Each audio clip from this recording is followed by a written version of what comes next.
But anywho, I want to talk about which rookies in terms of the Steelers draft picks that we are most excited to see this upcoming season, man. Who we're most excited about, man.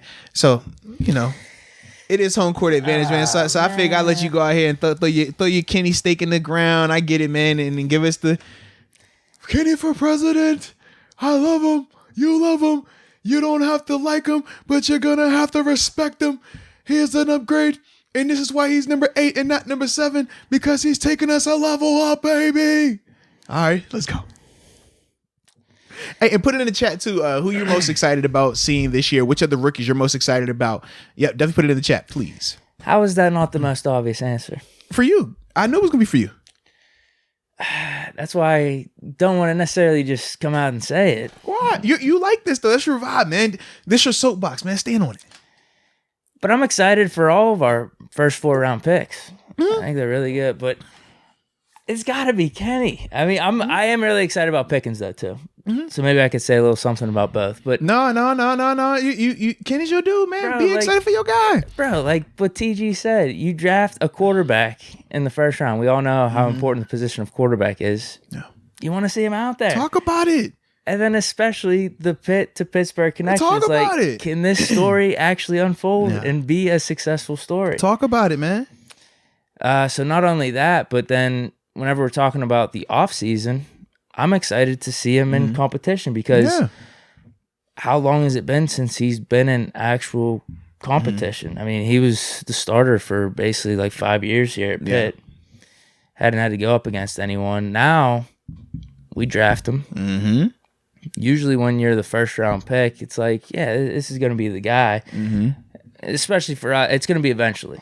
Yeah, definitely. But now he's not going to be just given to him. How's he going to respond to a guy that's number 2 overall pick in his own right, Mitch Trubisky, and also Mason Rudolph, who's been on the roster? So I'm excited to see how he responds to all that. And as I mentioned, you drafted dude in the first round. It's just, he's supposed to be your franchise quarterback. So I'm excited to see that. And it's such an important position. I was about to say, man, you don't gotta shy away from it, man. Man, it's the East, man. I just think I don't know, man. If that's the guy you're excited for, talk about him, baby. I think you gotta be. Yeah, if that's your guy, that's your guy, man. All right, let me see do you have anything else you want to add about Kenny though? Not necessarily Kenny. No. Okay. No. I like it though, baby. I definitely like that, man. You draft a franchise quarterback. You want to see him. Let's go. See him play. Let's go. See how he does. All right, so let me see what the chat's looking like, man, in terms of who they're excited to see as well. Alex Papa Michael starts with George Pickens. Then after that, Rod Dallas says Calvin Austin. Andrew Brick says Pickens easily. John Easton, Kenny. Matthew Philippi, Kenny. Z Rabbit, Kenny Pickett. I like it. Ooh, Jake Engelbart says Robinson. Interesting. Okay. He might know him. Probably. He got to know. Got a connection. Got to have a connection, man. Unapologetic says Pickens. Your boy Malik says Calvin Austin. Darogden says Austin the third. All right. Chandler, excited to see Pickens, but Kenny too. All right. Then after that, Marquise Brunson says Calvin Austin. Oh, man. So those are the 3 that I keep seeing pop up, though. Kenny Pickett, Calvin Austin, and George Pickens. Someone's got Lee out here. Where you see him, They just had to be different. John. I saw another Robinson pop up too. Now you just said it. Connor Hayward. Oh, Lord. So somebody had Someone's to just lying. So they had to do it. Put a lie detector test on them. it. Y'all funny, man. But no, so I'm glad though that those were the 3 that I were. You're looking at the chat. Those are the 3 that kept popping up. And I agree with them. I mean, you can make a case for any of those 3. Well, because to me, that's who I was torn between. I figured whoever you were going to say, I was going to say someone opposite. That's why I wanted to hear you go first. But those are the 3 that was in my mind. Each one has a case, though. Absolutely, bro. Absolutely, man. I think no one can argue. You draft a quarterback. You want to see him. You're excited to see him. Yeah. And then with those 2 receivers, either of them can play. Come on, man. They have a chance to play. For me, I'm over here like, dude, I think it's George Pickens. And the everything that you said about Kenny, I'm 100% with that. Like the competition element, the storyline, the replacing a legend, like everything. I didn't bring that up, but upgrade in the position, bro. Like that's big weight, man. But I'm all for all of that, man. I love that for Kenny. And even with Calvin, it's like, man, Calvin, bro, like we know that speed, that agility. When you talk Tyreek Hill, when you start throwing those out there, it's like we haven't had a dude, bro. like we that. ain't had nothing like that in a while. Absolutely. So I'm crazy excited. But to me, George Pickens is the guy. Like I said, man, the AJ Green thing is kind of how I viewed him. And I played against AJ Green multiple times. We hated playing against him because we knew he's going to take you downfield. He's going to go up there and jump on something.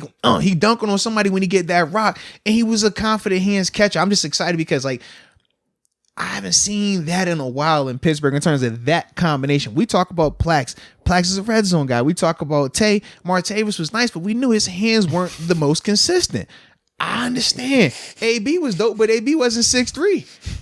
Like George, man, I'm like, bro, this dude, he checks a lot of my boxes, man. I like that. And I like the fact that when we drafted him, my college strength coach is actually, he was on the staff down there, man, doing their strength and conditioning as well. And he shoots me a text as soon as bro, this guy, you're going to love him, man. Athletic, hard worker, great guy. I'm like, bro, I'm like, I love you, coach. So if you texting me right now, and he ain't the first Georgia guy we done brought up here, I'm hype. So I'm like, you know what? This has got to be it then, man. So that's why for me, and that picture, the picture of him when he's getting drafted, bruh.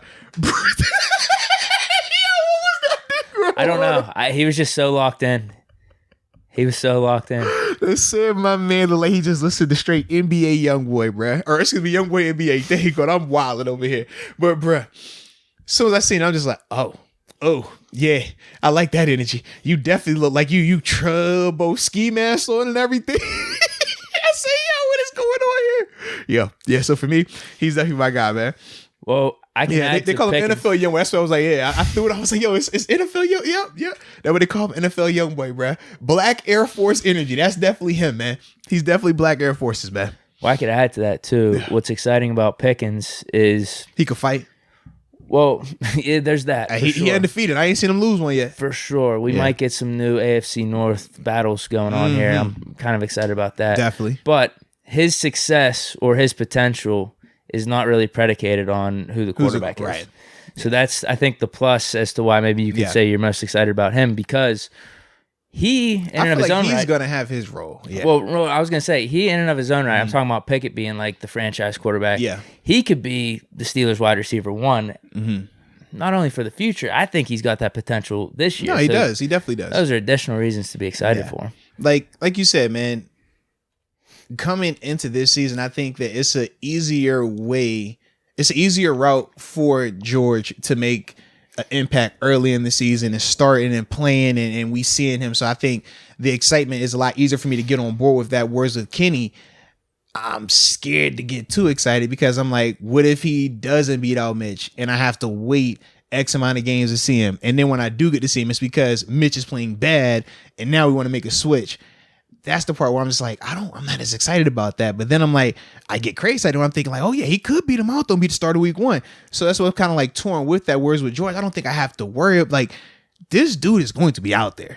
Barring injury, this guy is an impact player right out the gate. We don't have to worry about can he beat out this guy or not. Whereas, like I said, with Kenny, just based on what we talked about earlier, we do know that even though he has a leg up in the competition without a doubt, he still has the most equal competition, if that makes sense. Whereas for George, I don't think that George is going to be looking in that room feeling like, all right, that guy can do some stuff that I can do. Like, I think George is going to feel confident when he walks in here.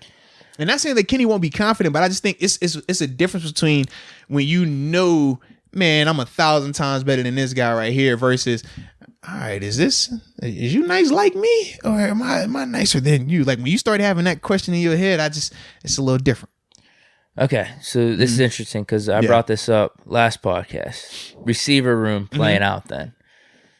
If you're saying Pickens, well, he's beating out Claypool, is that his direct competition or is it also Claypool and Deontay? I think in a sense, man, they're going to find a way to get him on that field early. Okay. Because I think and that's go ahead, man. I was going to say my initial thought for out of those two receivers who would maybe have the easiest route to get on the field would be Austin just because of the slot receiver role.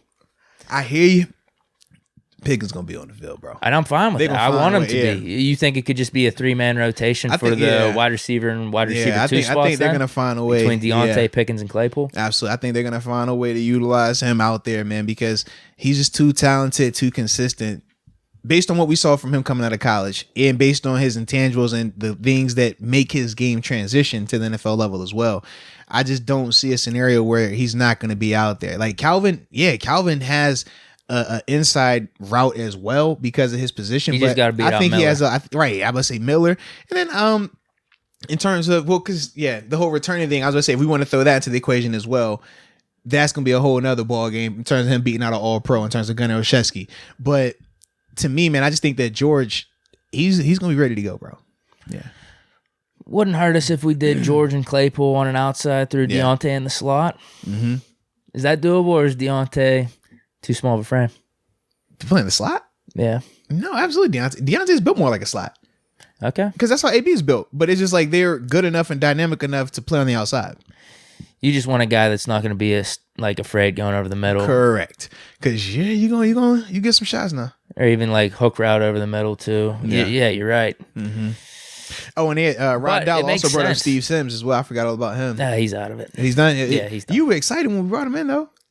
I was more excited about Boykin, but Sims, we brought him in the middle of last year. Yeah, man. I thought it was the Washington dude that carved us up. I remember. That's who I thought it was. I think it was Cam Sims that carved us up for like 100 yards in that game. Mm-hmm. But no, this dude was just like buried on their depth chart. And Yeah. I'm just like, come on. Yeah. But nah, man. George, I'm excited for him, bro. Definitely. All those first 4 round picks.